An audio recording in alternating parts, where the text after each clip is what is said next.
The information and opinions presented in this podcast are for general information only. The views, thoughts, and opinions expressed are the speaker's own and in no way are meant to be taken as case facts. We do not have knowledge of any persons being listed as a suspect and are in no way pointing to any individual as being guilty of a crime.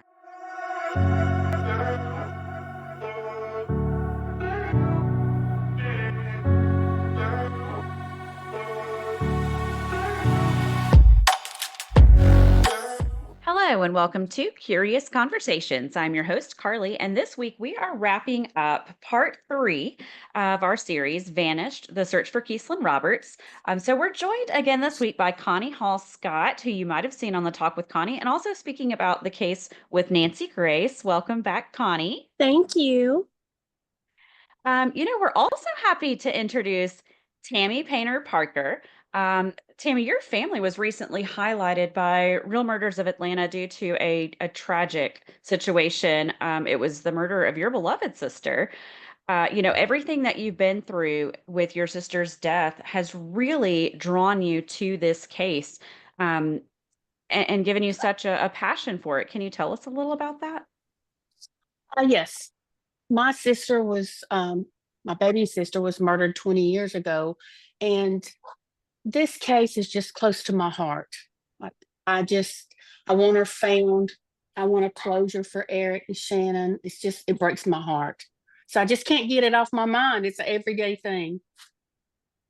Right. I think that, Connie, you and I are the same way. It's just something that you just can't drop. Um, we want answers. We want answers, for the community and to feel like we're in a safer community, but really for the family. We've talked about Eric and Shannon and Tammy Roberts, just heart wrenching to have conversations with them, and the situation that they're in is so tough. And we just want some answers. Absolutely. We do. I feel almost like they're kind of family at this point because we've gotten to know several of them very well and other people who knew Keeslyn. And Mhm. it's just so close to home that, well, really right in our backyard, that it seems important to keep highlighting and keep digging. Yeah, absolutely. Well, this week we're actually talking about the events that occurred after Keeslyn's disappearance. So I know we've mentioned a few of those incidences during our, episode last week, like her Facebook page receiving a private message from someone in law enforcement, her phone calling her dad's phone, which pinged in an area of Dalton. If you missed that episode, or especially the first episode where we kind of lay the groundwork, you're going to want to go back and watch those. But ladies, we are 5 years down the road. That is, mind blowing to me. And we really don't have any idea where we're at with this at all, meaning that law enforcement hasn't really felt the need or maybe the ability to share things with the public. And that really makes sense that they wouldn't tell about their leads. They wouldn't give a play by play of what they're working on or what they're doing.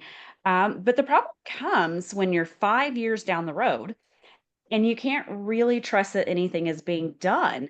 Now the cases with the GBI. Connie, how do you feel about that? I think that it should be with the GBI, with assistance from, in my opinion, both Murray and Gordon. Whoever's got something, whoever can help should provide, if you want to say assistance. But GBI has a lot of resources. And the last word I got from them, and this is pretty typical, is that the case is open and they will follow what leads they get. Unfortunately, they're not getting a lot of, or they're not sharing any leads. And I think you both know at this point, too, as well as myself, that a lot of leads do come in. I mean, it's barely a week that will go by that I don't get an email, a text, or not usually a text, but something on social media or seeing someone, just like I told you both yesterday. I went to have my fluids checked in my car, and the boy or the young man there was like, "Hey, do you know anything new about Keeslyn?" People Mhm.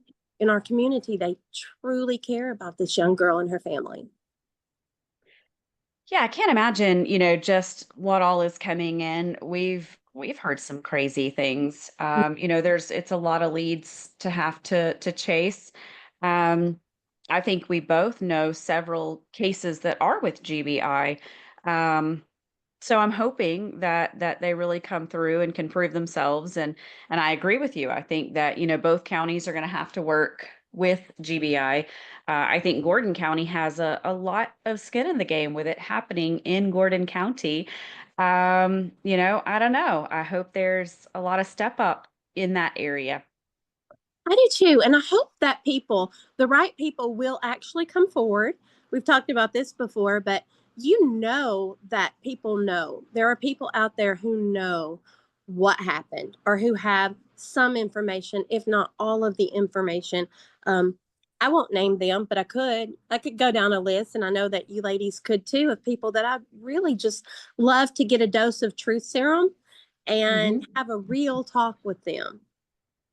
And you know what? There's reward money out there. I don't know how big it is at this point. At one point, it was $60,000. I think that probably the family has had to use some with their private investigators and all that. But there is reward money for somebody who has information and needs some cash. It would be so amazing, uh, you know, for them to step forward and let us know some things. Yeah, there are so many unsolved cases, cold cases in the US. You wonder how many families thought that law enforcement was on it, and their loved ones slowly became a statistic. Yeah. Um, you know, and this is something I feel very passionate about and wish that, law enforcement and civil detectives could work together because there are a lot of people out there that will work on a case that have the time, can volunteer to do their research, retired PIs and things like that. I don't know. Law enforcement has something new that's hitting their desk, every single day while being tasked with like, the safety of the public. Um, my work on Keeslyn's case started over a year ago, and I have hours and hours in it. Connie, Tammy, I know you guys do also. You've got Connie, I know you have more time than I do. And Tammy, I think I met you because of this case. I mean, we've just got Yes. so much put into it. I can't imagine the time that we've spent on it, working on that, but also being tasked with patrolling the city and getting drugs off the street and working on every little crime case that comes in, traffic stuff, but to still be able to work on a 5-year-old case effectively, that's a lot. And I It, still have a lot of people from the community that message me every week wanting to know, what they could do to help. Mhm. So, I mean, it's still very active. I think one thing that would be amazing is, and I don't know if this is a real thing or not, but many people come to all three of us about Bracket Ridges or Bracket Ridge. I don't know if there's an S on the end of that or not, but this area it just keeps coming up, and we do know that Keeslyn had a connection with some people who were there. And Tammy, you've got two sources right now, who we'll all be talking to soon. I hope, maybe even this weekend about the history of Bracket Ridge and all the things that are there. How amazing would it be if we got permission to get a group together and do the walk, do the couple of feet apart, and just go into those areas and see what can be found? And if nothing can be found, fine. At least we looked into Bracket Ridge, and I'm just not sure how so many things reportedly happen there and never get discovered or never are looked into. One of the ladies, Connie, grew up, well, they both grew up there since she was a little girl, and she was telling me there it was so bad. So many people were killed there. So many people were murdered And in the hidden. Bracket Ridge. Yeah.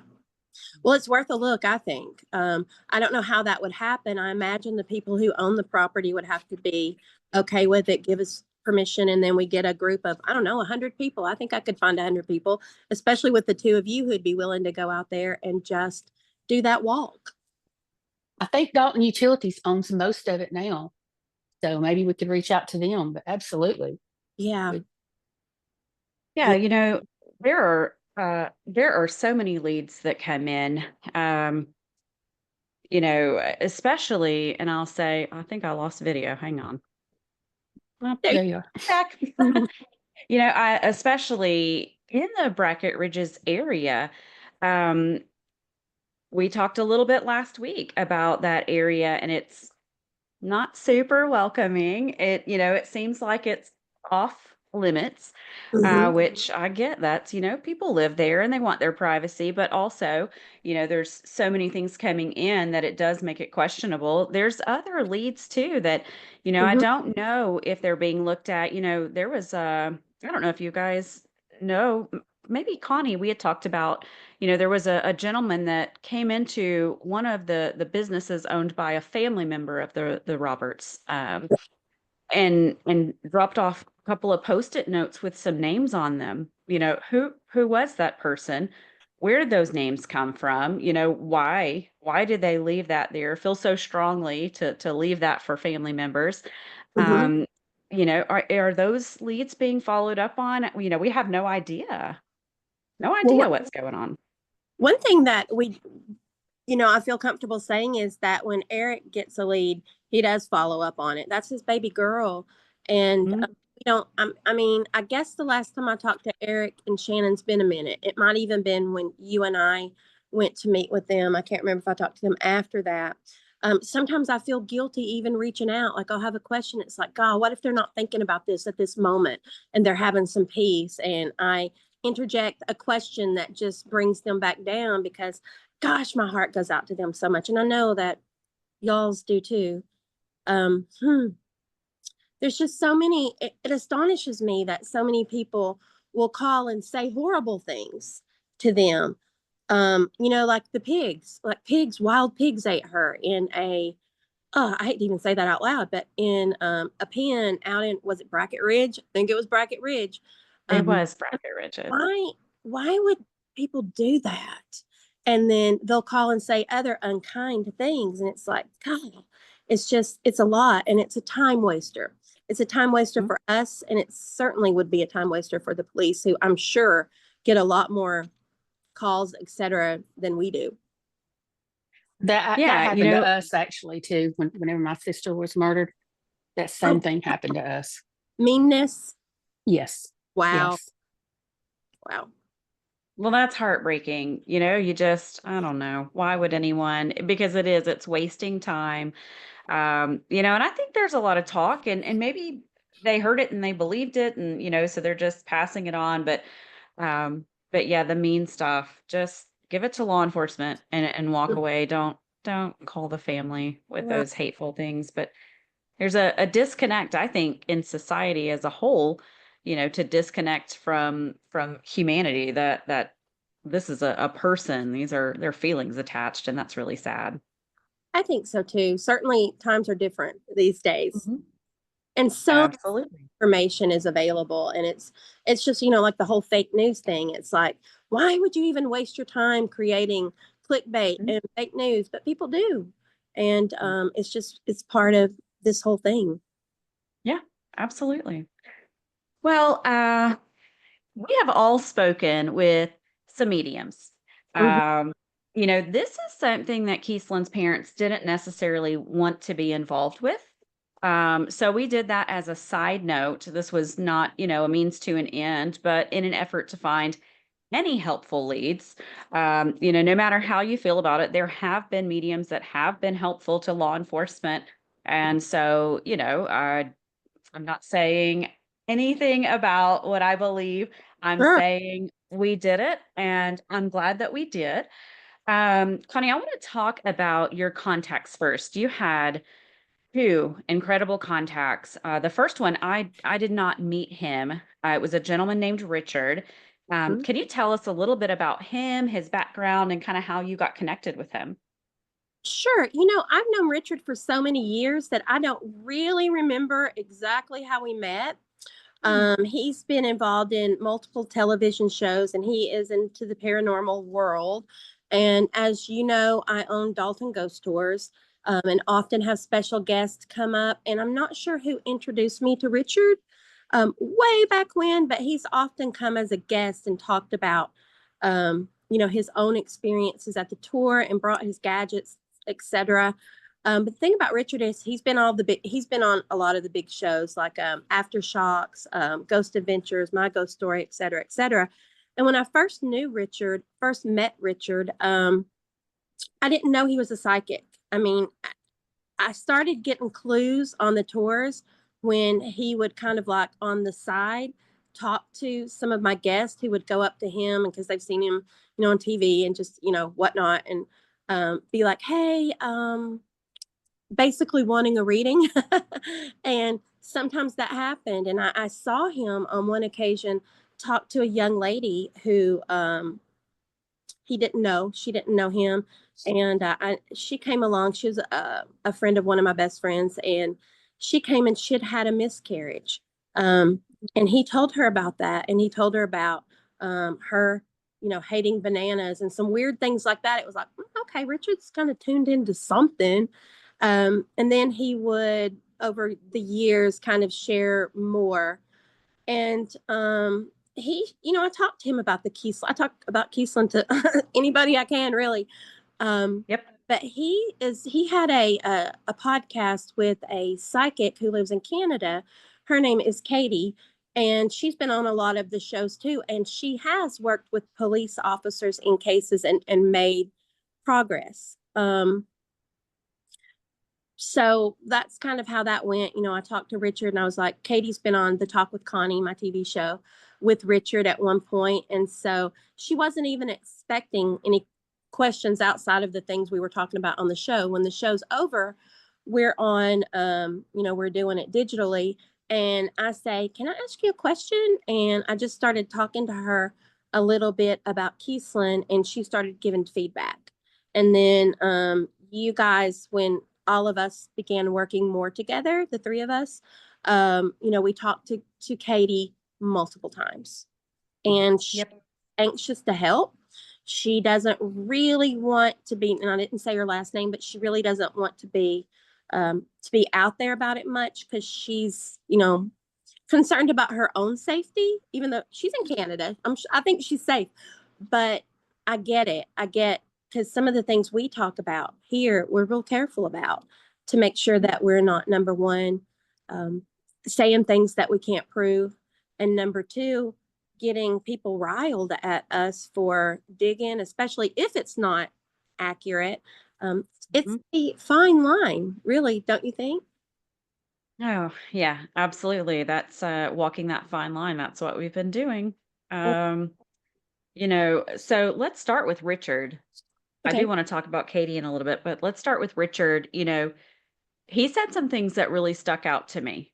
Um, he talked about the one thing that really, I mean, it was just like, wait a minute. He talked about massive cuts in the rock. And, Yeah. I don't know, so he's local. Well, he sometimes I think he might be local right now, but he has over the years I've known him lived in multiple different states. But Okay. Yeah. the thing is that he is local right now. Okay. Well, he specifically used the words rocky face. So it immediately struck me because there's an area nearby called Rocky Face. Sure. He didn't use it in that. He didn't necessarily say the place Rocky Face or the mountain would look, it would have a rocky face. He just said Rocky Face. Mm-hmm. But he did say that he saw massive towers that he believed to be cell phone towers Mm-hmm. next to this rocky mountain face. Mm-hmm. I kind of, I took that and ran it through my mind for a couple of days. I did find a part at the opening of a trail with huge mountains. It looked exactly like he had described, and it did have those massive towers. So I wanted to ask, have either of you been to Rocky Face Ridge Park? Yeah, I grew up in Rocky Face, not where we're talking about, but on the other side of the mountain. And, our television station towers were up there with a whole bunch of other towers. I don't know if that's exactly where he's talking, which would be kind of weird because it's close to the trade center and there are people who will go service the towers. It could be over there, but since he said that, I've noticed towers a lot more than I used to. I noticed that there's so many towers around us that you don't really think that much about until you're thinking about it. Exactly. Yeah, exactly. 100%. Well, so I will say if you're not watching this on YouTube, you may want to with this entire series because we've got some things that we're throwing on the screen, but I'll put a picture of that park and those towers. It definitely is prominent and it stands out. I was thrown off because he said that he could see Keeslyn in a car and could feel that she was loopy, not fully able to like grasp her surroundings, so maybe intoxicated or maybe drugged. Mm-hmm. He said that the only thing he could make out was he kept seeing a large door. It looked like a garage door, not a regular, house door. It looked like a garage door, but it was bright orange. He just kept saying it was orange, and I thought garages aren't orange unless, someone just paints their garage a weird color. Um, so here I am, I'm at this park, and I'm seeing everything that he's described. I passed that sign that said Rocky Face, really big bold letters, which I believe could be what he was seeing. I don't know, but I don't see any houses. And I certainly don't see garages. So, I just kind of I give up and I left, and I was going a different way from the way that I came, going in the opposite direction. And I look to my left and I see a storage facility, like a ton Yes. of storage units, and every single door is orange. Wow. I'd love to Mm. get every single one of those. I'd love to have some dogs go out there. And I'm not saying she's no longer alive. I'm not saying that. I hope that she is. Um, Right. Things don't look good, but she could be. I mean, look at all of those stories that come up with someone had been kidnapped and 15 years down the road, they find a way out. So we don't know what happened to Keeslyn, but I think eliminating some of those possibilities and wow, if we could get a dog out there, a crime dog, just to smell around, and see if they pick up anything. Yeah, I mean, it was that moment was really for me, it was like I felt this, oh, Yeah, maybe this guy is onto something.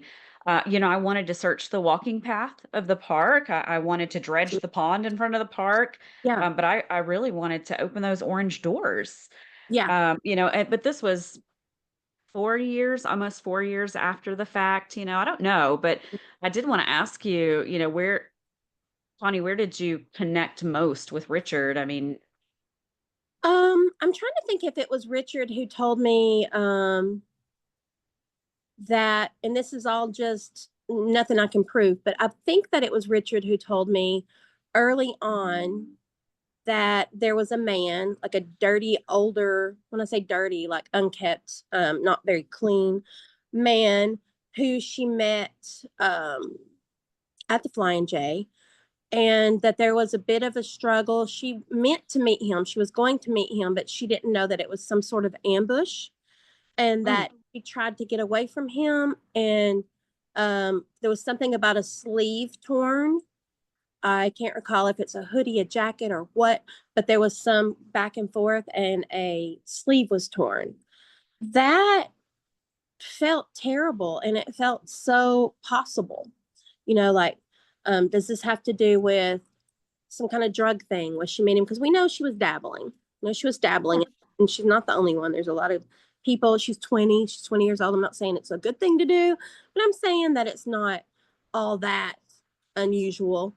Um, so she's going to meet somebody. Why is she meeting this person? Could it be this man that Richard mentioned, or could it have been an accidental meeting? We talked on your last episode about how she was frightened and she was inside the Flying J. She fled from there. So, what happened after that moment? What happened after Keeslyn fled the Flying J, mhm. or at least the building? What happened outside? Why didn't she take her car? She should have taken her car. What was left, by the way, you and I talked about this later, Carly, she was like, I don't know what was left in her car. What was left in her car was her purse and her keys and her wallet. Um, so why would she get in the car with somebody? Was it somebody who she was going to have a deal, some sort of deal with, and it went wrong? Mhm. And then, oh gosh, I'm getting memories. I don't really want to. I don't think I want to go there because I can't prove anything, but that she was, this is just all coming back to me. It's crazy, but that she was taken to like a trailer place. And yeah, yeah. And he said a few more things that just, I don't want to go there because we don't have proof. Well, I want you to hold on to those thoughts because I want to switch now and talk about Katie, but there are some things there were some definite, you could put those two together Mm. possibly. So let's move on to Katie for a second and we'll come back to Richard. So Katie was our second connection. That was from you also, Connie, and we met with her several times. She was really good. I mean, we called her from the car a couple of times going, Yeah. "Hey, we have a question right now," you know. Mm-hmm. Um, so she was fantastic. She's Yeah. just a kind person anyway. She is. And she's the one who worked with different police departments in the past, but likes to keep it on the down low. Mhm. But she I will love talk that. normal stuff on television because she's, done quite a bit of that in the past. She just, is very cautious about real life missing persons and cases like that. Yeah. Yeah. I'll talk a little bit about a contact that I had, and she was the same way. It was, I'll get on there and talk all day long about, your career change but when you talk about something like this, it's different. Mm-hmm. And I understand that entirely. For Katie, that she did a full reading with us on a Zoom call, and I have never been a part of that before. Had either of you sat through a reading like that? Oh, yeah. Yeah, I have. Yeah. Okay. Okay, I'm I had never. Uh, well, I've wasted, it was entertainment. And where I'm at in my life right now, I don't plan on doing that. It's different if it's something about like with Keeslyn and that sort of thing. But yeah, I have multiple times visited psychics, and sometimes they told me things that did come true. And how in the world could they have possibly known, not knowing me? Me and one of my sisters would do it like if we were traveling.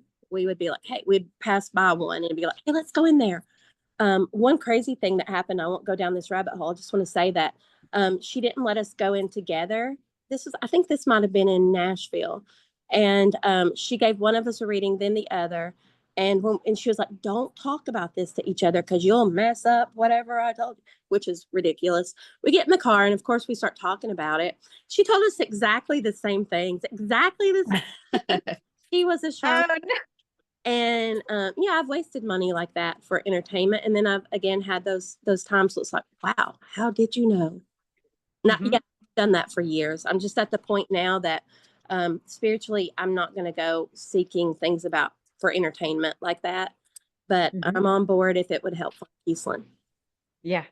Absolutely. Well, so Katie, it was very different, a different experience for me. It was definitely, it wasn't really a back and forth like a Q&A type thing. It was more, she was like in a zone, Mhm. just doing her thing, and it was us listening and trying to make sense of what she was saying, and then we went back afterwards, like, oh my gosh, um I didn't wanna break her concentration. So, there wasn't a lot of interrupting and going, "Wait, what do you mean? Wait, what Yeah, do you mean? Can you yeah, elaborate?" But I took so many notes, I felt like my hands might fall off for yeah. sure. She spoke with us, I think it was like an hour and something. It was great, she Oh, gave yeah. so much information. Um, so I wanna talk about that information a little bit. She talked about leading up to Keeslyn's disappearance, and she didn't know about this case. Yeah, she That didn't. that's what's yeah, that was mind-blowing to me, but she said she could see 2 males with strong involvement, is what she said. She could sense an argument. Hmm. She did say that she didn't believe the 2 men had killed Keeslyn, but rather had something to do with the events that led up to her death. Do you ladies think that the gentleman that she's speaking about could possibly be what people refer to as her boyfriend at the time, and then his cousin, which is the gentleman that she took to work that last day? Tammy, you want to go first? I believe it's very possible. I do. What do you think, Connie? I think that these two people are privy to information, if for no other reason that they spent time with her and they knew her. One says, the cousin says, told me directly, because I said, hey, I'd love to talk to you. And it's not because I wanted to accuse him of anything. I just want to know. I want to know as much about her and her last known days as possible. And he said, I've got it on Facebook. He reached back out and he was like, I really wish I could help, but I didn't know her that well. I didn't know her that long. But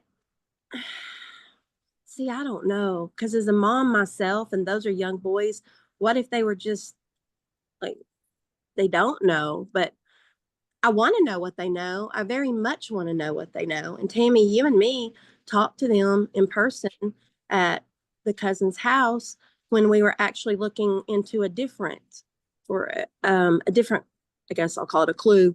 We were searching that down and we ended up talking to them. And it was shortly after she went missing. Um, Man, I just don't know. I just wish everybody would be honest and tell what they know. Could they have been involved in her meeting someone? Who knows? I'm very curious about it. Yeah. I don't know the two boys, never met them. I do think the one that people refer to as the boyfriend, I don't know that he was actually a boyfriend. People get angry with him or suspicious of him, because you just, oh, check the Mhm. boyfriend, the husband, Yeah. that's kind of where your mind always goes. And then he didn't report her car as being sitting at Flying J. Hmm. But I honestly think, she had moved out of the home and was staying with the cousin. And Yeah. so, and that's indicated in her last text messages, that she didn't really have strong feelings for him. I felt like maybe she even blew him off a little bit. Um, and maybe he just really liked her, and that makes me sad for him and for her. But I just don't think that Keeslyn reciprocated the feelings that he felt. And in that way, I just don't have a strong opinion about him. I don't feel like he had a motive necessarily. I think that, I don't feel like he had a motive personally. Yeah. Hmm.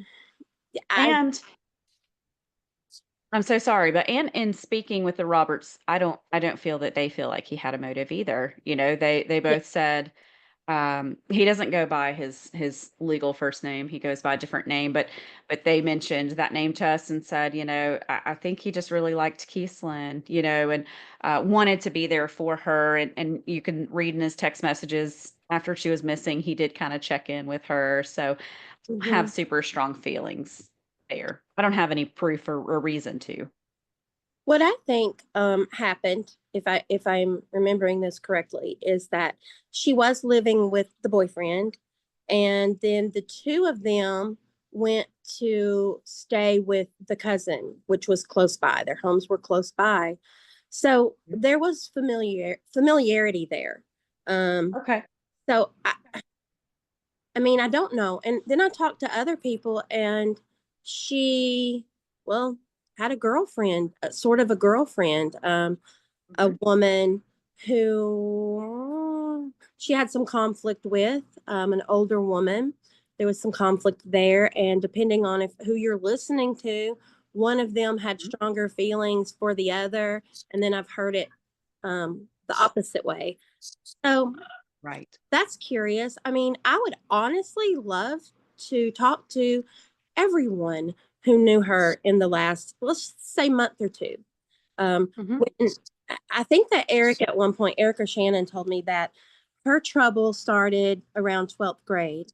She started kind of hanging around with, I'm not saying this about the boyfriend, the cousin, I'm just saying this is in general.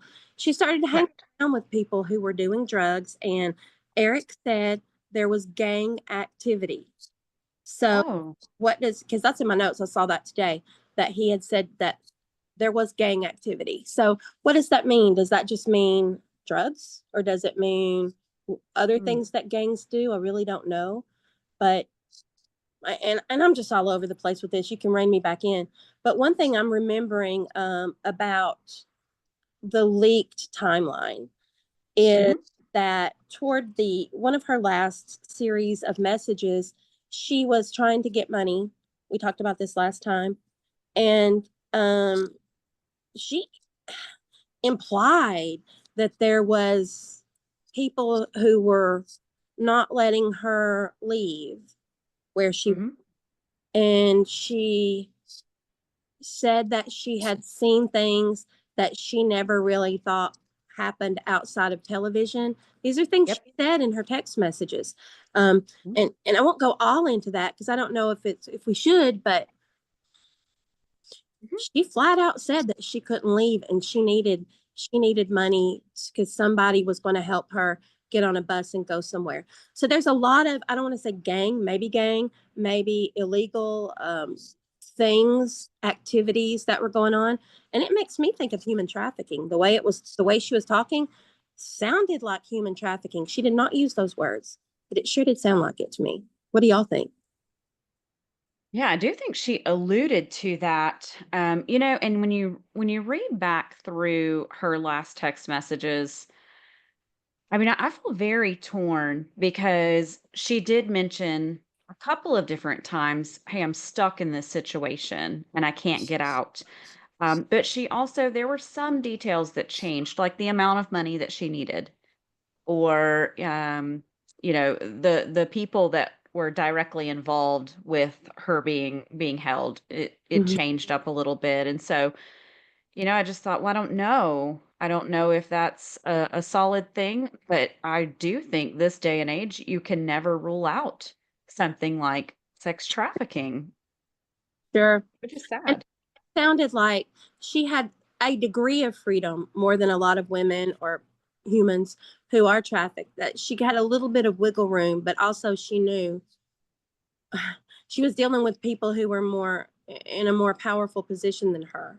And that could be because of age, it could be because of financial circumstances, or might, maybe just physically, whatever. But I don't know if we've ever said this publicly before or not, but there were several people who were threatening her.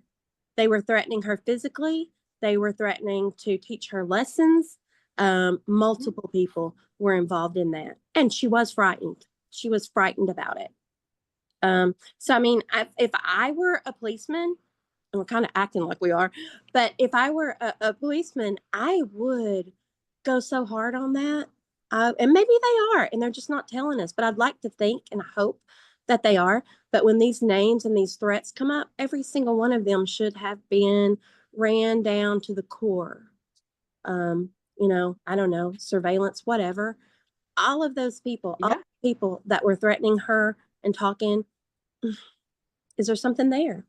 Or is it just Yeah, that? that timeline has names. Mm-hmm. I mean, you can look. I looked them up. They're sitting on Facebook. They're in church groups. There are names that you can look up and see. These are people. Yeah. So how much have they been looked into? Yeah. And are there reasons? Oh, this is totally wild, and we've talked about this before. But say that in an instance, someone was giving information. What's that word called? I forgot what it's called. But you're giving Informant. yes, an informant is giving information about drugs, whatever else, maybe trafficking. They're giving that information. Do they get more leeway to act up and do what they want because they're valuable? I don't know. Um, we have our suspicions and names about people who were informants, and at least one person who was on in law enforcement. And this person was caught in lies. Don't know what happened to him. It was a man. Um, but So mm, he he stepped down. okay. He resigned voluntarily to keep his pension because he didn't have a choice. There was some misconduct, I'll say that. And then shortly after went on a trip to deliver carpet I don't know why someone in his position would need to deliver carpet. Sure. That was very out of state. Did anybody check that carpet? I don't know. I've Yeah. got deep suspicions about that particular lead. Yeah, I know you're very curious, and I am too, but you're more honed in on this particular person than I have been. And um, hmm, just Just a some, lot of strange stuff. yeah, a lot of strange stuff, a lot of secrets there. So let's go back to these two gentlemen that Katie was talking about. We don't know. She didn't mention a name. She did describe them a little bit, which was very helpful. She said that one of the men had shorter hair, Mm-hmm. prominent eyes, and possible scarring near the cheek. She also described his clothing as, and I'm going to quote, it's thug, um, which I thought was Yeah. cute. Yeah. She said one of them is a pathological liar and he Uh-huh. is evil-minded. And then she said the other one is, she described it as dumb but not evil. Okay. So I don't know. I don't know what you do with that. We just keep making notes about it and hope that if something else leads toward that, then we pull it back out. I mean, to me, that's where we're at right now. We've got tons of notes, tons of leads. Some are just obviously, or somewhat obviously, probably not real, not somebody just trying to, for whatever reason, insert themselves into her life. Right.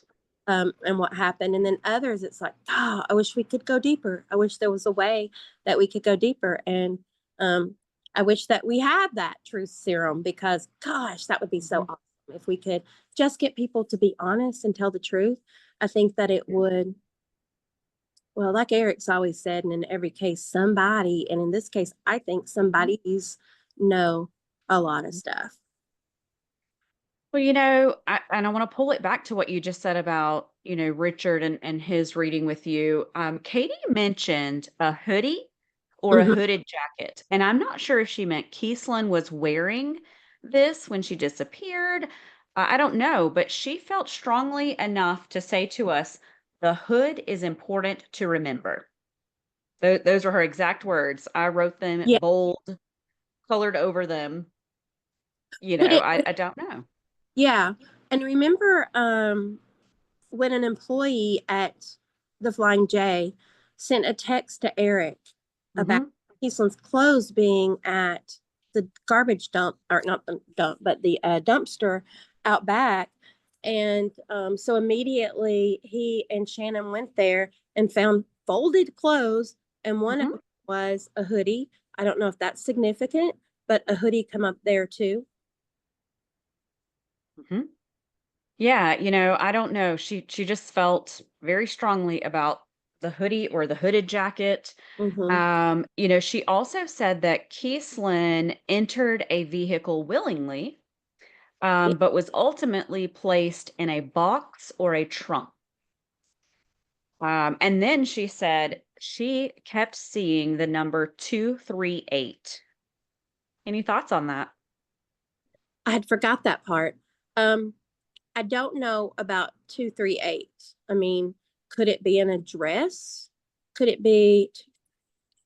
A number on a sign or exit, it could mean multiple. Mm-hmm, mm-hmm. Well, we're Yeah, in that's right.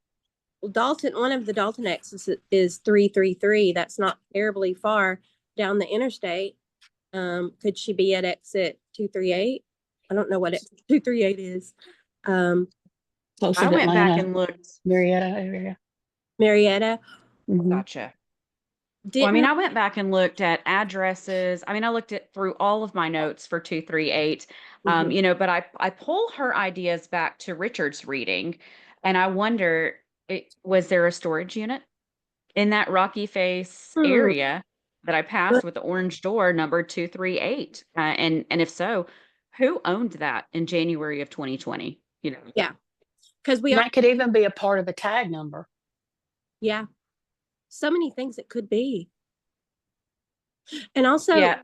said before, we're 5 years down the road, so things may have been moved that were once at a storage unit or somewhere else. Maybe at this point, whatever clues we could find may or may not still be there. Right. Right. Well, Katie felt as though someone knows something and possibly tried to come forward, but the information was not taken seriously by law enforcement. Oh, wow. Yeah. She also said that she feels like law enforcement, and again, our reading was a year ago, so this would have been when it was being handled, I guess, by Murray County. She felt like law enforcement wasn't big enough to deal with all of the issues of it. So they Yeah. have a feeling of overwhelmingness rather than neglect, which we talked about earlier. Um, any thoughts about the lead maybe that wasn't taken seriously? Yeah. I guess my thoughts on that are every lead needs to be looked into. Whether it's just so ridiculous, then it'll be easier to get that away. But the ones that, hey, what is this? At least, and hopefully they're taking notes like we do that could come back up. And hopefully they're doing more than we think they are. I do think there was some feeling, at least early on, by some law enforcement that this is just a girl who got into trouble and now a warrant has been issued because she didn't show up to her probation officer, and she's just run off. And no, I don't believe that. Even if that's initially I don't think that's how things started.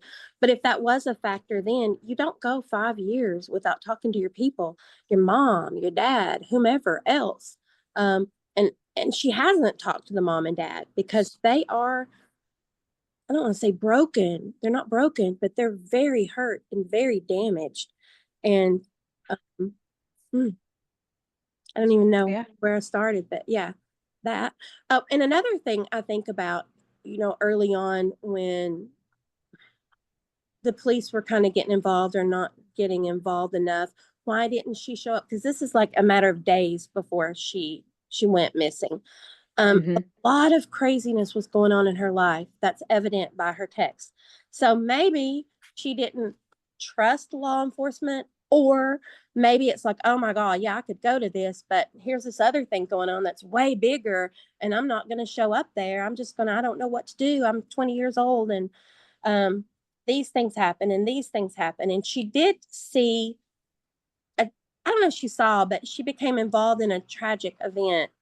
You remember how many days before where a person was died very gruesomely, and she became involved in that situation either right after it happened as a way to go pick up the partner of the woman who was gruesomely dead. And I don't remember if we said this last time or not, but this woman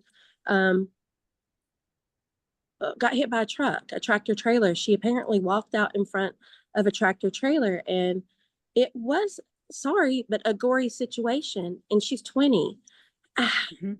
How do you compartmentalize that? You have that going on, and you have 2 days before she went missing, you have Caleb Smith, who we've talked about a little bit.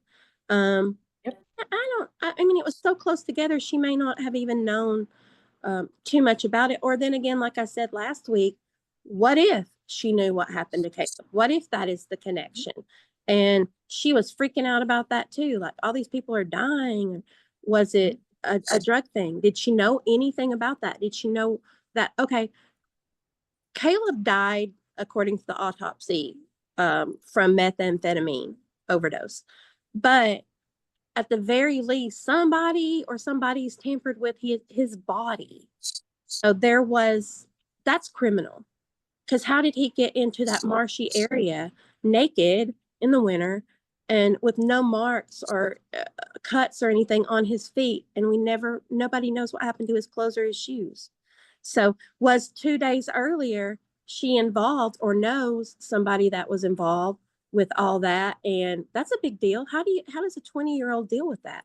Especially if they feel like maybe they have some culpability and won't be believed because they're also experimenting with drugs and doing these things. And oh my gosh, I better leave that alone. Something like that. Did somebody want to shut her up because she was going to talk about it? Or maybe she was going to talk about anything she knew. And much like Marilyn Monroe, sometimes people don't want you to talk. And so they make it where you can't. Yeah, she definitely had a lot going on. And I do think, there was some mishandlement by law enforcement, past. She was set up. And on the tail of going through something very traumatic and being, not maybe not witness to, but part of Mm-hmm. something that's a very desperate situation, and then she did spend time in jail, and then as soon as she gets out, she's called in by law enforcement of another county. It can't look good. Mm-hmm. That looks very suspicious to the outside, and she was nervous about that appointment. She had her dad take her to meet with Gordon County. Um, something I found odd that Katie mentioned, either she said a bowling alley or a skating rink.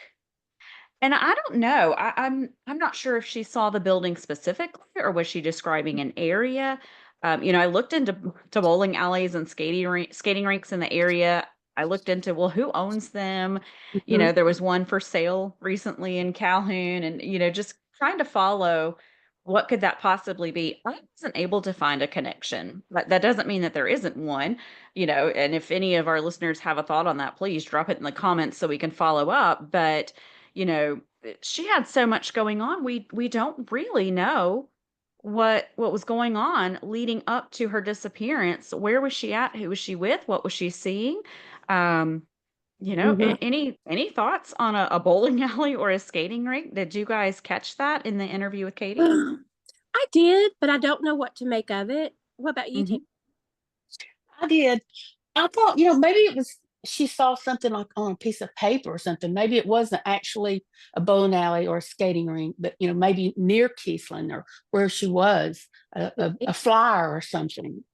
Mm-hmm. Mm, hadn't thought of that. Mm, Yeah, with I think psychics, they get images and we don't always know what to do with them. mm. Yeah, they say things differently than what we think of. Mm-hmm. Just so you don't know. One thing in particular that, Richard led me to Rocky Face Ridge Park. Um, I don't know if you remember, but Katie said she saw the number 22 and that she specifically believed that it could be distance, either miles Mm-hmm. or, the amount of time to travel from one place to the next. She just kept seeing 22. Well, I did look up Rocky Face Ridge Park. It is 20 miles from the Flying J Travel Center, but if you put it in your Google Maps, it takes 22 minutes to Interesting. get from Flying Wow. J to the mouth of that, the where you would actually go in to hike. Mm-hmm. Um, I don't know. I don't know if that means anything, but that is what I found. I'll put a radius on the screen for those of you watching on YouTube. I literally looked up a 22-mile radius around Flying J to see what all was in there. I found a business that had a connection to Brackett Ridges that is Oh boy. exactly 22 miles from Flying J. Mm-hmm. I went there. I actually went there not with this in mind at all. I was doing some business there.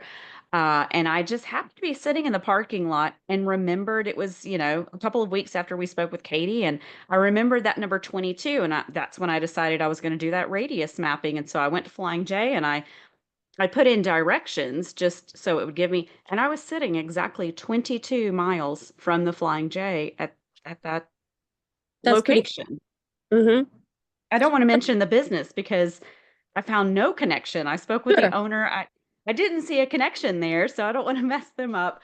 But, I mean, there's so many little things and you don't know what a medium sees or what the actual meaning is. And yeah, is it symbolic or is it literal? Well, in numbers, I think it would probably be literal. But for example, sometimes they may come up with a color or, and what is that? What is that? Well, in the case of the orange door, it was an orange door, but sometimes it could be something a lot more vague. Yep. Yeah, absolutely. You never know. I wonder, Well, what was that? go ahead. Oh, Tammy, was that you, Tammy? No. Oh, um, hmm. I don't know what I was about to say, y'all. You know how my brain kind of, well, I'm so ADHD that three things are going on at one time. But I think I'm curious about, the leaked message. We talked last week about, not message, but timeline. Um, Hmm. you know, it, it seems that someone tampered with it, that after the police got hold of it, whoever had it, this person who had it leaked, went in and changed some things up. I think it would be interesting to see an untampered with timeline and, those messages, copies of those messages she had. It would be a lot harder to tamper with that. Not impossible, but a lot harder. And this is a girl who was struggling at that point. She was struggling with, I think, sometimes where am I going to live? She could have went back to her mom and dad's. She could have, but for whatever reason, she was, you know, doing her own thing. And she had these contacts, these romantic relationships. And she was trying to play the thug life. Sorry, but she was. She was trying to be with people who were, it's not how she grew up. She didn't grow up that way. But she thought it was either glamorous, exciting, or whatever. And she got into that. She started, kind of talking more the way that she believed that. I keep using this word. There's probably much better use, or a better word than thug, but like tough people. She wanted to be like a tough person, but she was a 20-year-old girl who was scared. She was scared at the Flying J. She was scared in her text messages. So, what was she scared of? Hmm. I think that if we Well, could figure that out, it would be helpful. absolutely. Well, I reached out to a medium separately and I got back a completely different response, um, which it was a little shocking. I did not give her any information ahead of time. So she works with cards Mm. rather than, I don't know, visions. Uh-huh. And so she didn't need a name. She didn't need anything. She just needed me to think through what we were supposed to be talking about, and she just did her thing. Her conclusion to me, and I'm going to read it verbatim. She said the cards show her being still alive and hiding on purpose, that she was betrayed and disappeared to avoid the law, something to do with money, that she had a female she could shelter with, and that she's doing okay. And I hope that's true. I And hope so. that if that's true, that she finds a way to talk to her mom and her dad. If nothing else, just to say, I am okay. I mean, as a mom, I don't know how I could be like, just accept that, but it'd be better than where they are right now. The moment I read those words, I felt hopeful and very connected to them. And I was immediately aware of the fact that I probably felt so connected to them simply because I wanted them to be true. True. That's what Yeah, I want. Mhm. me Taking that too. into consideration, I did set those aside for some time. But you have to look at the facts in those statements. First of all, there is a chance that she's alive and hiding Yeah. on purpose. We can't say no, 100% no. There is a chance. I do think it might be small, but it's a chance. And I know it's difficult to be away from family, especially for an extended period of time. I cannot imagine. But if you feel like your life is in danger, or especially if you feel like their lives are in danger, Mm-hmm. you might need to make some hard decisions. So Sure. if someone is threatening her family, I couldn't imagine being away from, my family. But if it's the Yeah. only thing that's going to keep them alive, I'm going to figure it out and do it. Um, Me if we too. couple that with the fact that the last time we saw Eric, I mean, I'm sorry, when we sat down with Eric, the last time that he saw Keeslyn, he shared with us that she may have been pregnant. Yeah. He didn't know, but there was a definite little bump there. If that's true, she now has a child involved. And we all know just how far a mama will go to protect her babies. Mhm. True. Mhm. True. There's so many things, con- so many outcomes that could be whatever I'm trying Yeah. to say. There could there Yeah. possibilities. And, you know, with us, we know that she was betrayed by law enforcement. And betrayed is such a, I mean, it sounds like I'm talking bad about law enforcement. She was set up, and that has to happen. I understand that. But it was still a betrayal, you know, which is kind of, that's in that wording. She was betrayed.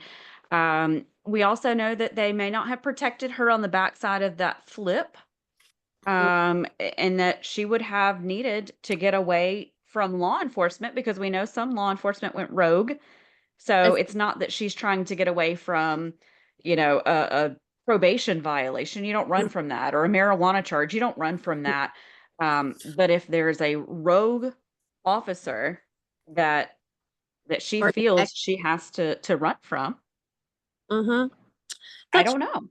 And I want to say that I do support law enforcement, and I think that most of them are on the up and up, but it's like any other career or any other person or set of people. There are good, there are bad, and there's the in between or the indifferent. And Carly, you and I were working on another case, and uh, the person in law enforcement we were trying to share legitimate information with. Um, Tried to play us and were telling us that we were going to go to court. And, you know, he was just trying to play bad cop with us. And at that point, what Yeah, did we do? We were turned off. We were like, okay, I'm done with you. yeah, We could have helped you with, that's exactly right. we had absolute proof, you know, on a particular thing. And Yep. we were threatened. And so we both just shut down. It's like, okay, you don't want to hear that. You don't want to deal with it. Then cool. He could have taken a different approach and gotten some Mhm. real information, hardcore information, but he chose to be how he was.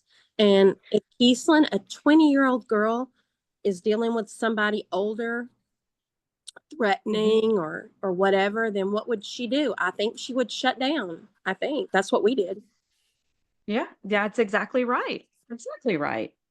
Yeah. Okay. You know, let's talk for a minute about searching for a body. None of us want to find a body. We Mm-mm. want Keeslyn back the way that we lost her. But in an effort to find closure, we do have to consider the fact that she might not be with us anymore. You know, and we've searched parks and mountainsides and rivers, and you know, I want to talk a little bit about those searches. You know, Katie specifically, in connecting with her, she saw a brick building with parking to the side. Mhm. She said that there was a wooded area behind the building. She could see a dumpster nearby, a picnic table. She said this was off of a two-lane country road, possibly mountainous with extensive big hills. She believed it to be a white church, possibly older. And this was so cute. You know, she's in Canada. She's not from the Bible Belt. So she said with like this like gospel type steeple. Yeah. And cows, Yes. right? Was that Say the that again. cows were close by cattle? As like Yes. a Yep. I pastor. want to get to that. Yep. Mhm. Well, so speaking about this particular building, she believed that Keeslyn was in the same general vicinity where Caleb was found. Do you remember her saying Yeah. that? Yes. So I did a search, and I want to say it was probably like a 20-mile radius of where Caleb's body was found. And I only found one location that matched that description. It was a little church. There was parking off to the building, woods behind it. It had a dumpster, it had the picnic table. It was definitely, I mean, it was exactly as she described: country roads, large hills, mountainous. Obviously, this area is very mountainous. Um, I searched the woods behind that church, probably say about a 1 mile radius. Um, moving the ground a little. This was fall, and so there was a lot of leaves and things on the ground. I didn't want to disturb it because that was someone's church, but just kind of wanted to see, because I mean, it was 4 years into it, so it's going to look very different. Um, I couldn't get very far because the hills were so big. But I definitely thought, okay, maybe I'm onto something in this area. Maybe that's, you know, connected with Katie. But do you remember Katie saying we would find a skull first? Yes. I did. Yes. Near towers, right? That broke my heart. Yeah. Yeah. She said we'd find a skull first, and then skeletal remains that would be kind of naturally scattered by wildlife. Yeah. And she felt like her remains would be found near that church. So, and this is where it gets weird. She said that Keeslyn would be found near running water. Yes. She said it would be closer than we think. That at one point there would have been cows in the area because she could hear cows. Mm-hmm. Um, and then let's see, what else did she say?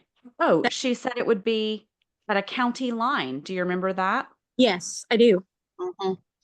She said where two counties meet. So I went back to my original search area. I located that church, and just behind the church, I found where two counties meet. It's Gordon and Whitfield. Mm-hmm. And that county line, you can go to an area, and this is what just freaks me out. I did not hear cows, but I could hear running water. In fact, there's a creek that you can drive across. It's very shallow. You can drive your car across it. Maybe not a small squatty car. I'm not sure, but the water's constantly moving. Now, Katie mentioned some things so that we would know we were in the right area. She said we would see rock cutouts on the side of the road, which I did see. She said we would find running shoes and something that looked like a feminine product. And Yes. I found a feminine product Yeah. within minutes of arriving. I remember you were so freaked out about it. And it's not a normal thing that you're going to find out in the woods. You're not going to find a product of that nature normally. Yep. Yeah. Well, this is, she mentioned, you talked about it a second ago. She mentioned that we would see a sheet that looked as though it was covering a body, but it would not be related to a murder case, especially Keeslyn. But she was just giving those clues, that we were in the right place. And you do have to consider people camp. People camp everywhere, especially up in these mountains and stuff. And so I could see the feminine product. A sheet disposed of isn't necessarily out of the norm, but to see those together in that place, Mm-hmm. it made me think, okay, she has good information Yeah. and she's led me to the right place. Or maybe she was seeing what I would see in advance. I don't know.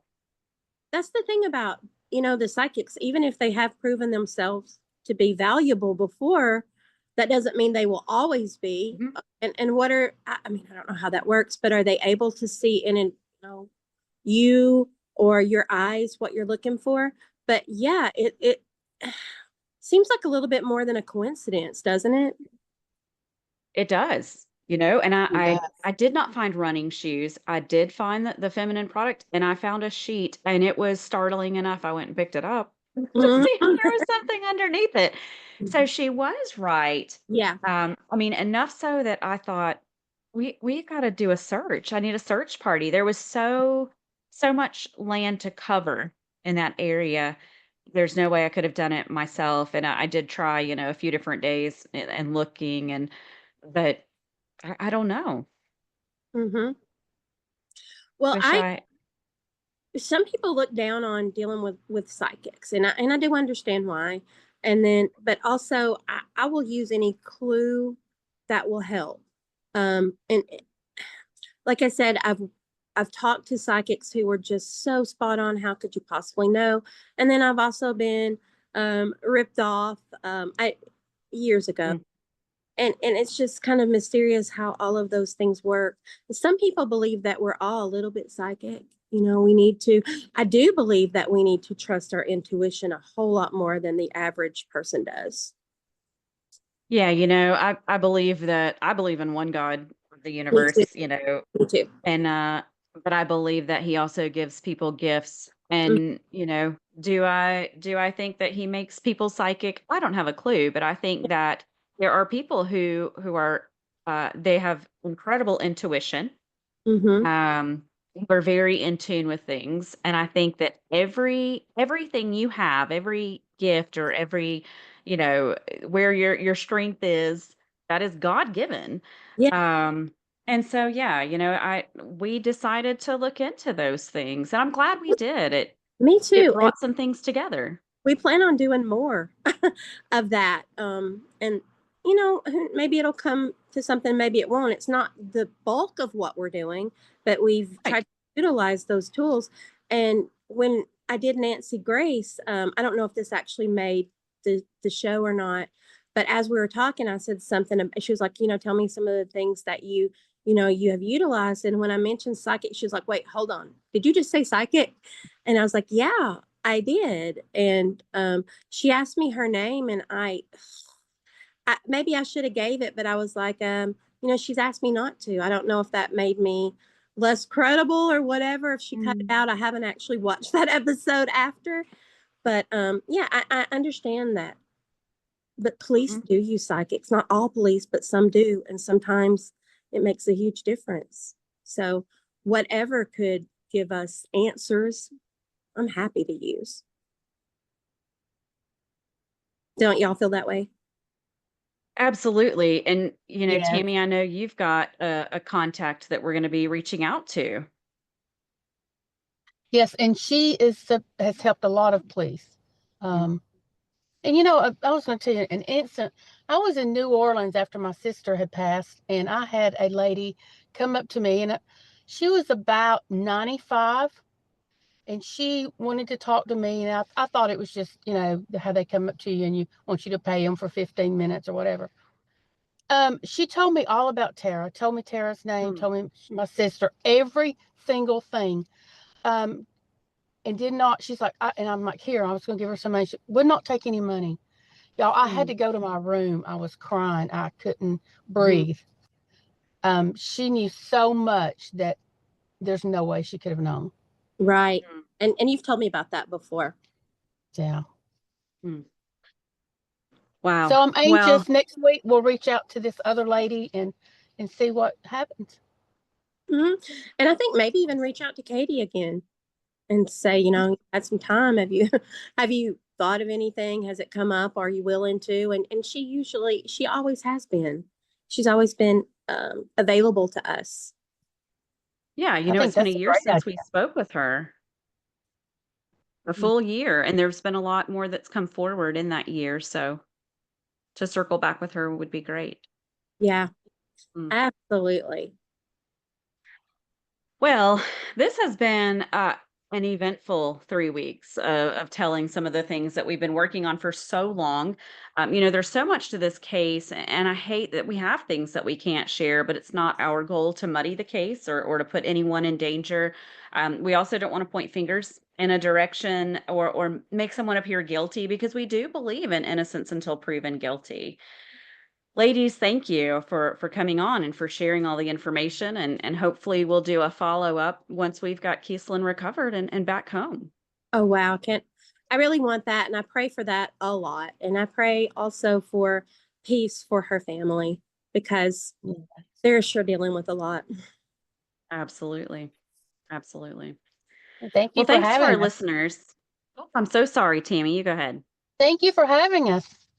You're so welcome. I love you, ladies, very much. Well, we love you, and we look forward to celebrating your birthday tomorrow. Yeah, thank you. I did just have a birthday. My birthday was yesterday, but I'm partying tomorrow. So you guys are going to dress up 80s and come hang out. Yeah, yeah. Gonna do my best there. Yes. Well, thanks to our listeners for all of your support as we celebrate milestones that are only happening because of you. If you want to support our work, you can do so by visiting our Buy Me a Coffee page at buymeacoffee.com/curious conversations. If you love our podcast, be sure to subscribe and share it with a friend. And if you have something curious you'd like to share or an idea for an upcoming episode, send us an email at ourcuriouspodcast@gmail.com. We'd love to hear from you.